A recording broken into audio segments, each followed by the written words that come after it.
বন্ধুরা, এখন আমি সেই শহরে আছি যেই শহরে ইউসুফ আলাইহিসসালাম ওনার জীবনের বেশিরভাগ সময় পার করেছেন। এমনকি এই শহরের ফেরাউনই ছিল পৃথিবীর প্রথম ফেরাউন যে ইসলাম ধর্ম গ্রহণ করেছিল।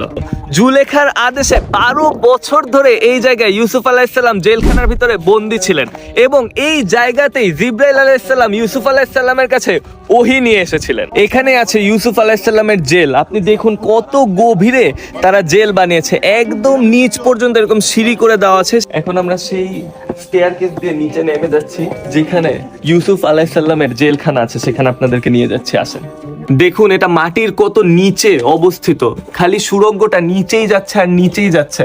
আমরা এখন সেই মাটির ভিতরে ঢুকে যাচ্ছি, সেই উপর থেকে আমরা নেমে এসেছি। এটাই সেই জেলখানা। এইখানের ভিতরে এইরকম জেলখানাতেই ইউসুফ আলাইহিসসালাম ছিলেন। এটার ভিতরে ওনাকে রেখে কত কষ্ট দেওয়া হয়েছে 12 বছর ধরে। দেখেন, এটা যে মাটির নিচে অবস্থিত এর প্রমাণ এই চারিদিকে খালি মাটি, এই উপরেও পুরো সবকিছু কিন্তু মাটির। আমরা একদম মাটির নিচের গভীরে যাচ্ছি। ওই গেটের কাছে আমরা যাব, ওইটার ভিতরে আরো অনেকগুলো জেল ছিল। এই যে দেখেন, এইটাও একটা জেলখানা ছিল। ওদের রাজপ্রাসাদের ছাদগুলো ছিল অনেক উঁচু, কিন্তু দেখেন জেলখানার ছাদগুলো কত নিচু। এখানে কয়েদিদেরকে নিয়ে যেত। আমাদের ইউসুফ আলাইহিসসালামকে ঠিক এইভাবে নিচু ছাদের ভিতরে করে নিয়ে যাওয়া হয়েছিল। কি কষ্টটা ওনাকে দেওয়া হয়েছে। বন্ধুরা, আপনারা হয়তোবা জানেন ইয়াকুব আলাইহিসসালাম এবং ইউসুফ আলাইহিসসালাম বর্তমান যে ফিলিস্তিন আছে সেই ফিলিস্তিনে জন্মগ্রহণ করেছিল। ইয়াকুব আলাইহিসসালামের 11 সন্তানের মধ্যে একজন সন্তান ছিলেন ইউসুফ আলাইহিসসালাম। আর ইউসুফ আলাইহিসসালাম একদিন স্বপ্নে দেখেন যে চাঁদ আর তারা ওনাকে সেজদা দিচ্ছেন, আর এটা তিনি ইয়াকুব আলাইহিসসালামকে জানান।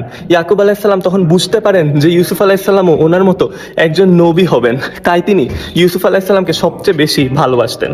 তাই ইউসুফ আলাইহিসসালামের অন্যান্য ভাইরা ইউসুফ আলাইহিসসালামের উপর অনেক বেশি হিংসা করতেন, আর তারা একদিন ইউসুফ আলাইহিসসালামকে একটা কূপের ভিতরে ফেলে দেন। আর তখন সেই সময়কার বণিকরা সেই কূপের ভিতর থেকে ইউসুফ আলাইহিসসালামকে খুঁজে পান এবং তাকে সেই প্যালেস্টাইন থেকে মিশরে নিয়ে আসেন এবং মিশরের তখনকার প্রধানমন্ত্রী আজিজের কাছে দাস হিসেবে বেচে দেয়।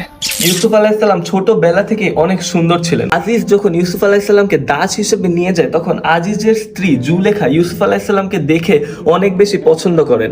আর যখন ইউসুফ আলাইহিসসালাম বড় হয়ে যান, তখন আজিজের স্ত্রী ইউসুফ আলাইহিসসালামের প্রেমে পড়ে যায় এবং ইউসুফ আলাইহিসসালামকে খারাপ প্রস্তাব দেয়।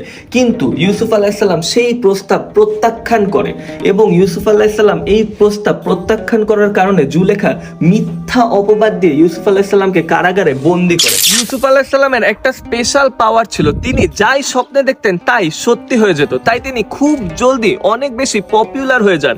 এমনকি অনেক মানুষ ওনার জেলে লুকিয়ে যেত এবং ওনার কাছ থেকে নানান সাহায্য নিত।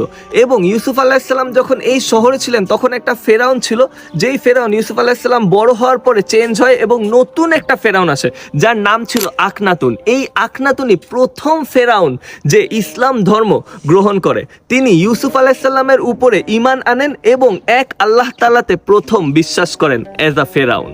পিছনে যেই ঘরটা দেখতে পাচ্ছেন, এই ঘরের নিচে মাটির গভীরেই ছিল সেই জেল যেখানে ছিলেন ইউসুফ আলাইহিসসালাম। আপনি চাইলে এখানে যেতে পারবেন না, কারণ এখানে এখন ফার্স্ট অফ অল রিসার্চের কাজ চলতেছে।